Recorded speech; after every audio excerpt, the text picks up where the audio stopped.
지금부터 시도를 장경태 의원, 네, 쿠알라룸푸 현지에서, 예, 쿠알라룸푸 현지에서 과거에 그 수중전, 네, 그렇게 말레이시아와 한국의 화랑팀과 말레이시아 국가대표 간에 수승전을 했던 기억이 나는데, 예, 그게 아니라, 예, 쿠알라룸푸 현지에서 1두 법사 김두일 작가와 현재 민주당 최고위원에 도전 중인 초선의 장경태 의원과의 전화통화를 한번 시도해 보도록 하겠습니다. 네. 네, 여보세요? 네, 장경태 의원님 나오셨습니까? 네, 네, 부탁드리겠습니다. 네, 네, 고맙습니다.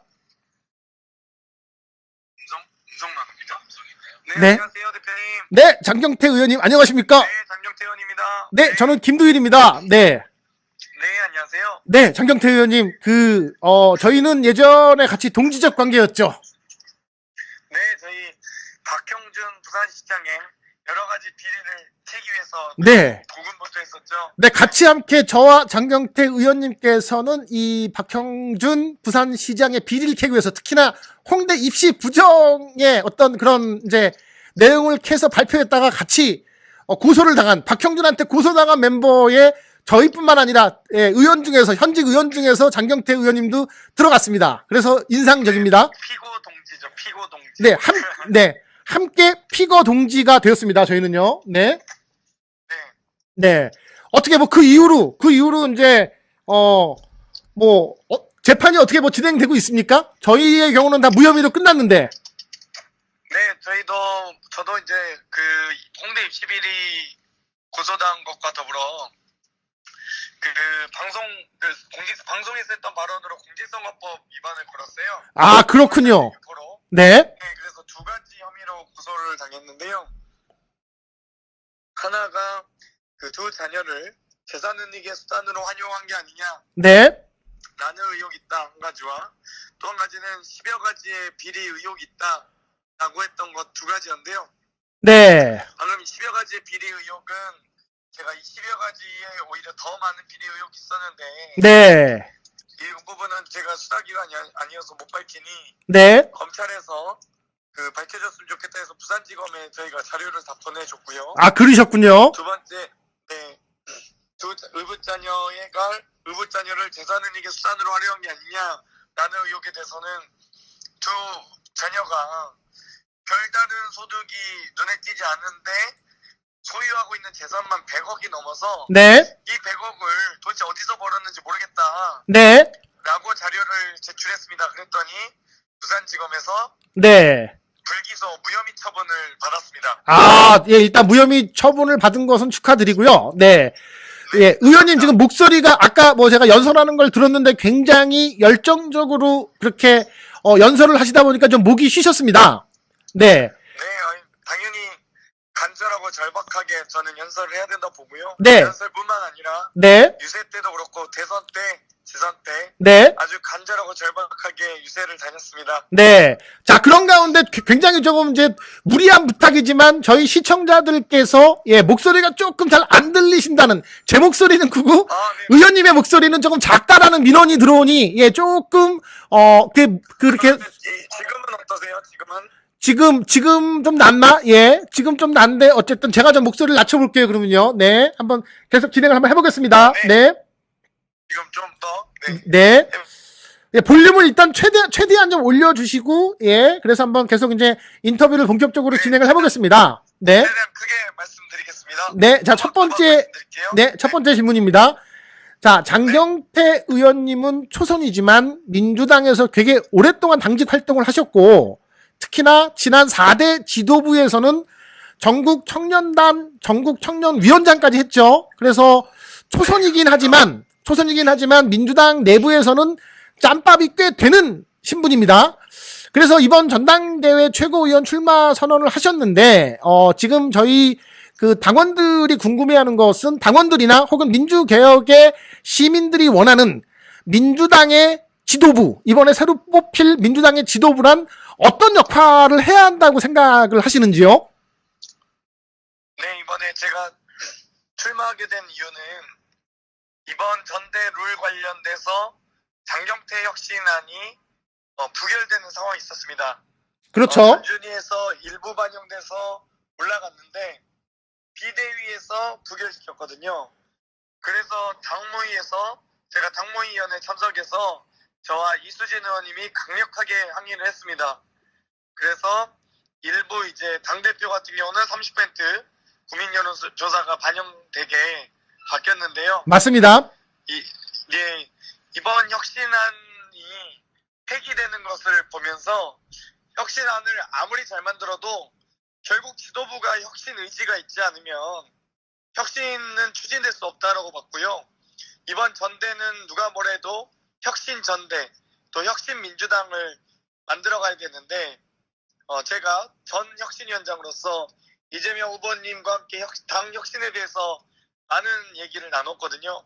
그래서 혁신 최고위원이 되고자 이번에 출마하게 됐습니다. 저 같은 경우는 철험의 초창기 멤버고요. 이번에 많은 또 철험의 소속 의원님들이 지지 선언을 해주셨습니다. 그래서 덕분에 저도 힘을 얻고 또 더 강력한 개혁을 추진하고자 이번 전당대 최고위원으로 출마하게 됐습니다. 장경태 의원님이 철험의 소속이라는 것을 의외로 모르시는 분들도 있었는데 지금 같이 이수진 의원, 최강욱 의원, 김영민 의원 등과 같이 철험의 소속이었다라는 것을 이제 밝혀주셨고요. 그리고 이재명 의원님과 더불어서 지금 민주당의 혁신의 방향에 대해서도 같이 이야기를 하셨단 말씀이신 거죠? 네, 그렇습니다. 2017년에 이재명 후보님과 같이 혁신위원을 했고요. 활동을 했고요. 그 혁신위 활동하면서 많은 이야기를 나눴기 때문에 이번 대선 과정에서 저를 혁신위원장으로 아마 지명하시지 않았나 이렇게 생각이 됩니다. 그렇군요. 네.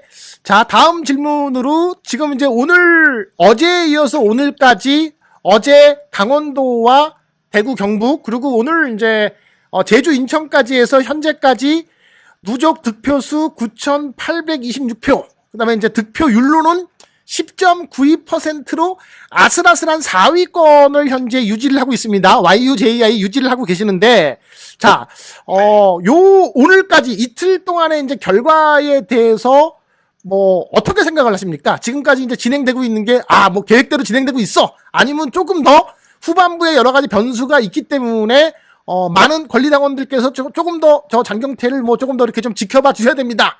어떻게 보시는지요, 지금 상황은?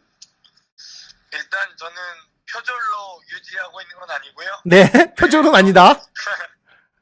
네, 일단은 강원도, 이 대구, 경북, 이 인천, 제주가 제가 사실 연고가 없고 인연이 약한 곳입니다. 그렇죠. 그러다 보니까 조금 초반 첫 경선 이번 주가 가장 좀 걱정인 곳이었고요.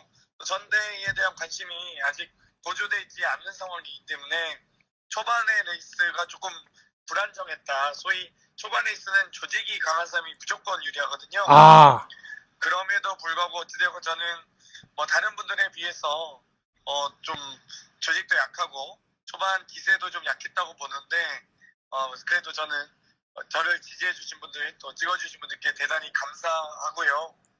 앞으로 그 이후에 충청권, 또 호남권, 또 수도권으로 올라오면 올수록 또 그래도 더 많은 분들이 우리 당의 전대에 관심 많이 가져주시고 또 혁신전대가 되기를 바라는 마음이 더욱더 하나로 모일 거라고 생각합니다.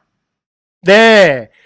그러니까 이제 지금 현재까지 초반부의 경우는 조직표가 많이 이렇게 움직이는데, 아직까지 이제 나쁘지 않고, 후반 레이스로 갈수록 조금 더 이제 잘 나갈 수 있다, 자신감이 있다, 라는 이제 취지로 해석이 됩니다. 자, 다음 질문 들어가겠습니다. 현재 윤석열 대통령의 지지율이 취임 3개월이 되기도 전에 24%까지 떨어졌죠. 이거는 대한민국뿐만 아니라 전 세계 정치사를 봐도 이 투표라는 민주주의의 행위를 통해 선출된 지도자가 이렇게 빨리 국민적 신뢰를 잃는 경우는 없었습니다. 의원님이 보시기에 지금 이렇게 윤석열 정부가 신속하게 망해가고 있는 이유가 무엇이라고 생각을 하십니까? 자업자득이라고 생각하고요. 자업자득, 네. 자업자득이고요. 다스베이다에서도 얘기를 했었는데 크게 지금 인사참사, 경제 파탄, 국정 파괴를 연속적으로 하고 있습니다. 방금 이 세 가지만 해도 네. 3개월 이내에 이걸 조속하게 졸속으로 추진하다 보니까 지지율이 제가 보기엔 20%대도 간당간당하다. 아. 지금 뭐 인사참사 같은 경우는 4명의 장관을 낙마했고 4명을 인사청문회도 없이 임명했습니다. 그렇죠. 육촌 조카나 친구 아들 청와대 채용했고요. 여러 가지 인사참사가 일어나고 있는데 거기에 대해서 아무도 책임지지 않습니다. 인사검증을 담당하고 있는 한동훈 법무부 장관은 이런 방구 이야기도 없습니다. 둘째로 경제 파탄인데 원래 보통 이렇게 고금리, 고환율, 고물가 시대엔 보통 공공요금은 잘 인상하지 않습니다. 특히 고유가 시대에 대체재 보완제인 전기요금, 가스요금은 인상해서는 안 되는데 바로 인상을 하더라고요. 그러면서 했던 핑계가 문재인 정부에선 10여 차례 인상 요구가 있었지만 인상하지 않았다라고 하는데 아니 민주당 정부는 왜 10여 차례 요청이 있어도 인상하지 않았겠습니까? 그렇죠. 물가를 걱정해서 안 한 거죠. 그런 핑계를 대는 정권이 참 한심하고요. 셋째 국정 파괴인데요. 지금 다들 아시다시피 정부조직법에 있지도 않은 이 법무부의 인사검증단 그리고 행안부의 경찰국 이런 부분들은 이 헌법이 또 법률이 정한 시행령의 범위를 넘어서고 있거든요. 그렇기 때문에 헌재의 권한쟁의 심판 청구라든지 국회 차원에서 여러 가지 시행령 통제 법안이라든지 또 이 인사에 대한 어떤 장관에 대한 해임 건의 혹은 탄핵까지도 저는 될 수 있는 상황이라고 보고요. 네. 만약 경찰국 신설로 인해서 월권을 했는데 이 월권이 행위로 조직 신설뿐만 아니라 이 권한 행사로 이어졌을 경우엔 정말 빼박 탄핵이다라고 생각합니다. 아, 야, 지금 이렇게 민주당에 계신 현역 의원분 중에 이거 이렇게 탄핵이라는 단어까지 거론하신 분, 특히나 이제 최고위원회 이렇게 출마하신 분께서 그렇게 좀 강력한 워딩을 쓴 것이 저는 굉장히 좀 오랜만에 시원시원한 느낌이 듭니다. 자, 지금 의원님께서 말씀해 주신 윤석열 그 지지율이 떨어지고 있는 윤석열 정부의 지지율이 지금 거의 빛의 속도로 떨어지고 있는 그 원인에 대해서 말씀을 해주셨는데 자 그렇다면 그런 상황 속에서 앞으로 최고위원이 그러니까 최고위가 구성되는 새로운 지도부가 구성되는 민주당은 그 시대에 이 경시대에 이 윤석열의 야만의 시대에 어떤 역할을 해야 한다라고 생각을 하십니까? 우리 민주당도 혁신을 해야 되고요. 이제는 여의도 정치 시대를 끝내야 됩니다.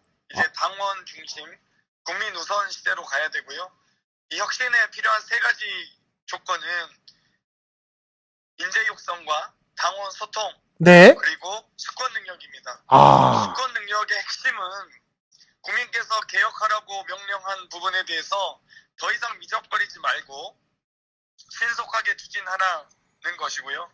그 신속하게 추진하는 것들이 바로 우리 당의 신뢰를 가지고 오게 하는 수권 능력이라고 생각합니다. 이번 방금 말씀드렸던 인사참사에 대한 부분, 경제에 대한 부분, 또 국정 파괴에 대한 부분 하나하나 이 대정부 질의나 국회 상임위에서 이제 장관들을 불러다 놓고 제대로 지적을 해야 된다고 생각하고요. 지적해서 끝나는 것이 아니라 여러 가지 경로로 관련 예산 전액 삭감을 포함한 강력한 제재를 해야 된다고 생각합니다. 방금 탄핵에 대해서 지도부 후보자 직원은 강한 말이라고 하셨는데 네. 아닙니다. 그렇지 않습니다. 법률이 정한 시행령의 범위를 넘어선 월권 자체가 이 권한을 넘어선 불법 위법 사유이기 때문에 장관으로서의 직무 수행이 어렵다고 봅니다. 그렇기 때문에 제가 보기엔 그 증거와 물증만 확실하게 확인된다면 행안부 장관은 더 이상 저는 직무 수행이 어렵다고 봅니다. 와, 지금 굉장히 간만에 시원시원한 말씀을 해주셔갖고 현재 직무 수행에 굉장히 여러 가지 하자가 있기 때문에 이상민 행안부 장관에 대한 탄핵의 가능성에 대한 부분도 아주 속 시원하게 말씀을 해주시고 계십니다. 자, 추가적으로 또 그러면 계속 이어서 지금까지 그 민주당을 비판하는 그 당원들의 입장에서 가장 심각한 것은 민주당의 효능감이 없는 정치에 대해서 180석을 얻고도 굉장히 좀 효능감이 부족했다라고 비판하는 지점이었는데 그 이유는 뭐 그렇게 뭐 그런 얘기들이 많이 나왔어요. 지금은 민생을 챙겨야 할 시기니 개혁은 잠시 미루자. 혹은 민생이 더 급한데 개혁을 먼저 하자고 하면 역풍을 맞는다라는 논리 때문에 지금 그 권리 당원들의 속이 타들어갔죠. 그러니까 제 개인적으로는 그런 어떤 역풍 논란이나 아니면 뭐 민생 우선주의는 조중동의 논리라고 보고 있는데, 의원님이 생각하시기에 과연 개혁과 민생은 공존할 수가 없는 것인가요? 아닙니다. 민생이 개혁이고 개혁이 민생이고요. 개혁을 잘하면 민생이 뭡니까? 국민 생활 아닙니까? 개혁을 잘하면 국민 생활이 더 나아지는 거죠. 국민 생활을 낫게 하기 위해서는 당연히 개혁을 해야 되는 거고요.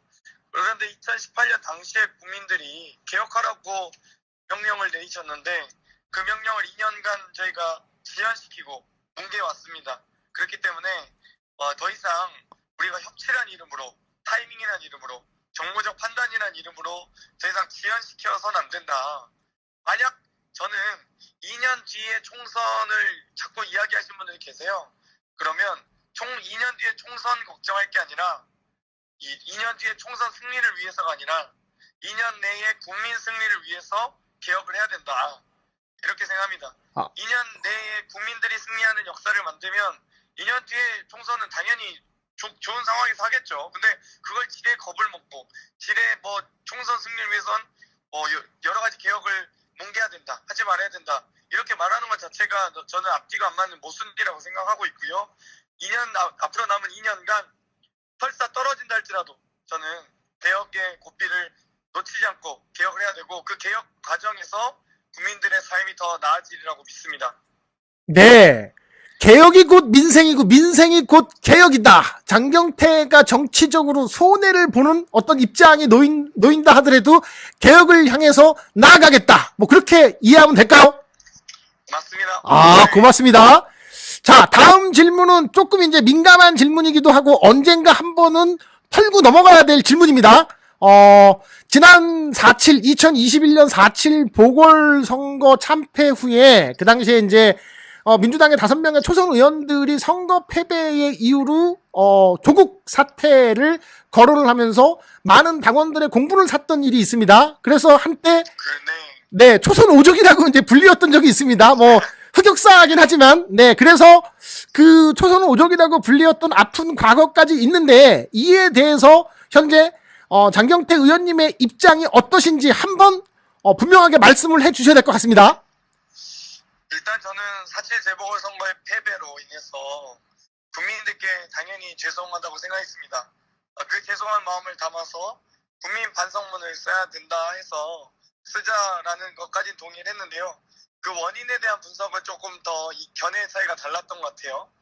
그래서 우리를 찍지 않았던 55%의 국민들께 죄송하지만, 그 이후에 바로 다음날 저는 40% 그럼에도 불구하고 부족한 저희를 지지해 주신 40%의 지지자들에게도 반성문을 써야 된다, 사과를 드려야 된다라고 얘기를 했는데 결국 저 혼자 하게 되었습니다. 그래서 좀 저도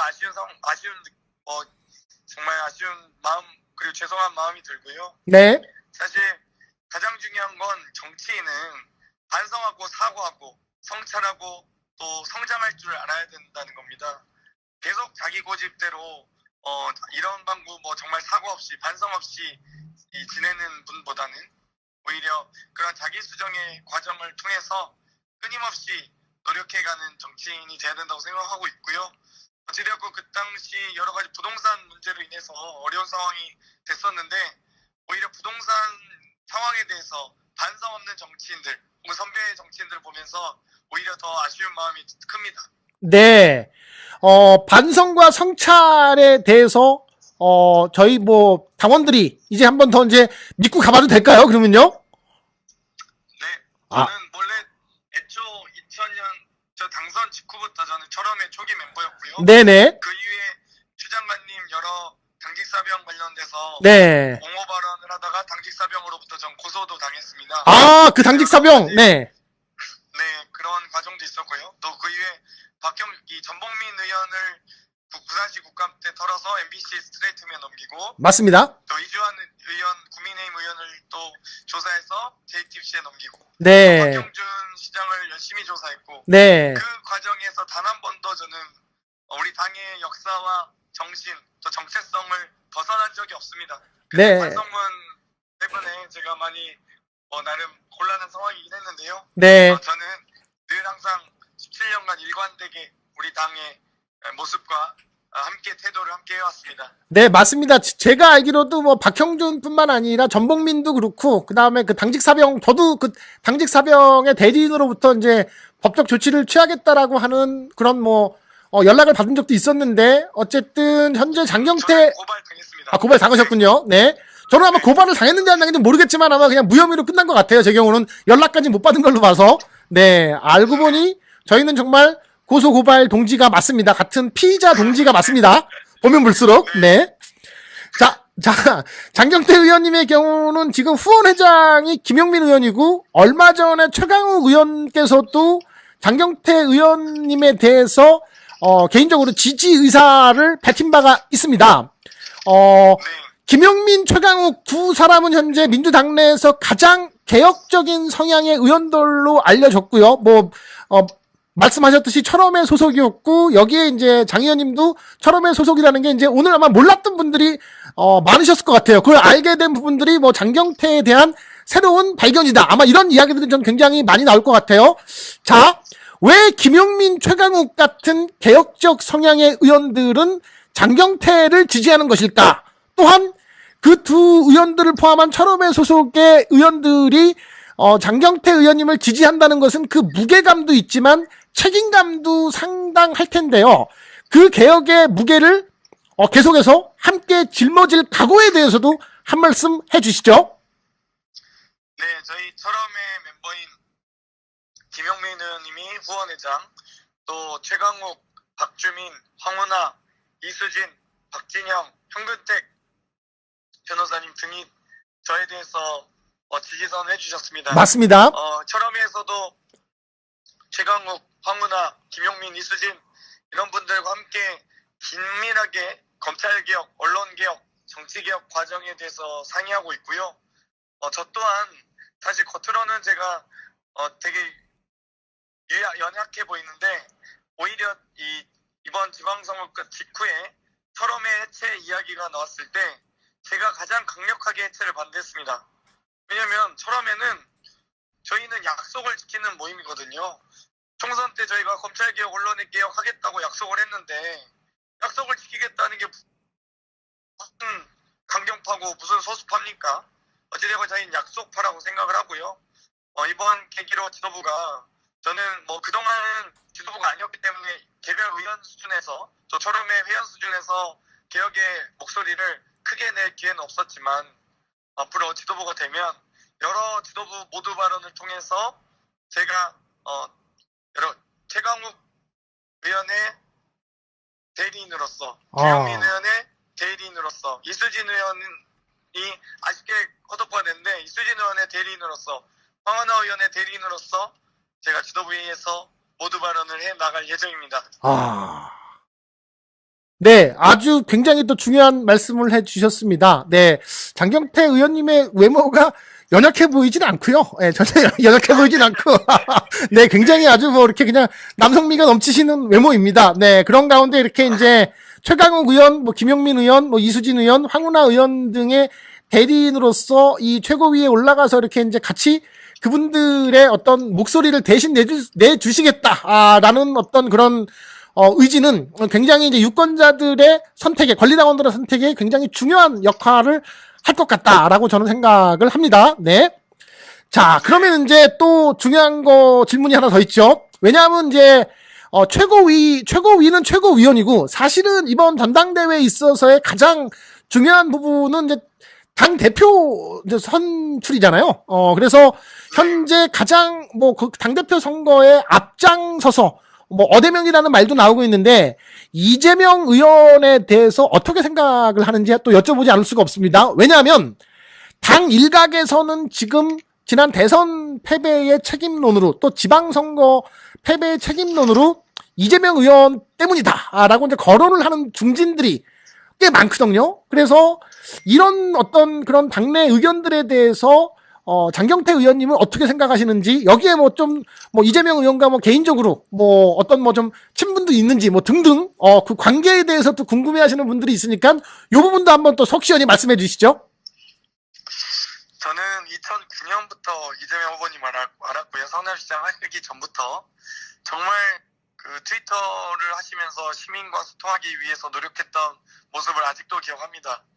2012년 10년 성남시장 되시고 나서 성남시장실에서 찍은 사진을 제가 페북에 공개하기도 했었는데요. 또 2016년에 제가 기본소득을 국회 세미나실에서 최초로 발제한 바가 있습니다.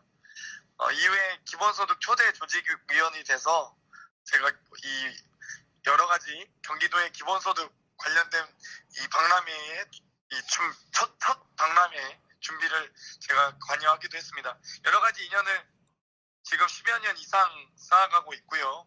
사실 한 달 반 정도인가요? 한 달 정도 전에 이재명 후보께서 당대표 출마를 좀 고심하고 계실 때가 있었습니다. 그랬죠. 그때 이제 저녁에 식사를 먹으면서 또 전화 통화도 했지만 두 차례. 근데 많은 분들이 찬반도 엇갈리고 대선 지선 이런 얘기는 이후에 하겠습니다만 저는 강력하게 출마하셔야 된다고 얘기를 했어요. 왜냐면 지금 우리가 야당이 됐습니다. 결국 야당은 구심력을 가지고 원팀을 만들어서 강한 야당, 수권 능력을 가진 야당이 되어야지 서로 개별적 의원들의 혹은 개별 계파들의 이야기를 하기에는 그건 여당일 때 얘기죠. 대통령이 있을 때. 그때는 개별적 의견을 하면서 이견들을 좀 모아가는 과정이 필요한데 지금은 이견이 있으면 안 됩니다. 의견을 모아서 윤석열 정권에 대항하는 민주당 야당의 모습을 보여야 될 때거든요. 그 적임자로 저는 이재명 후보가 당대표가 돼야 된다라고 생각했기 때문에 정말 의견이 분분할 때 저는 강력하게 출마를 말씀드렸고요.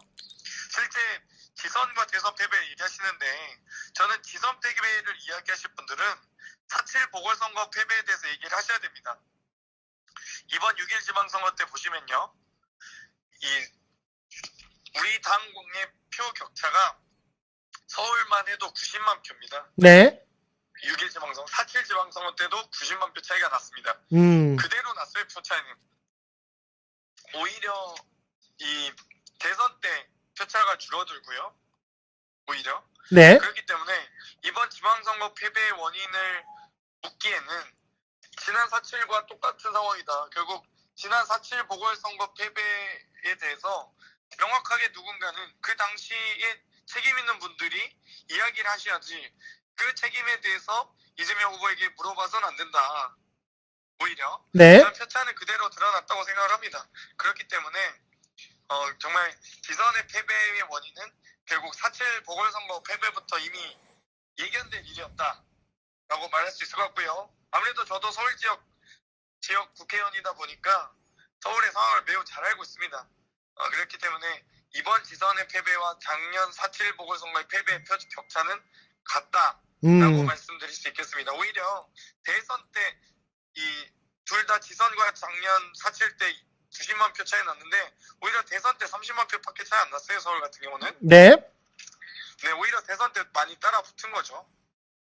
그렇기 때문에 저는 오히려 대선과 지선 패배의 원인은 이재명 후보에게 찾을 게 아니라 작년 4.7 보궐선거부터 이미 90만 표 차이 났던 그 원인에서 찾아야 된다고 생각합니다. 네.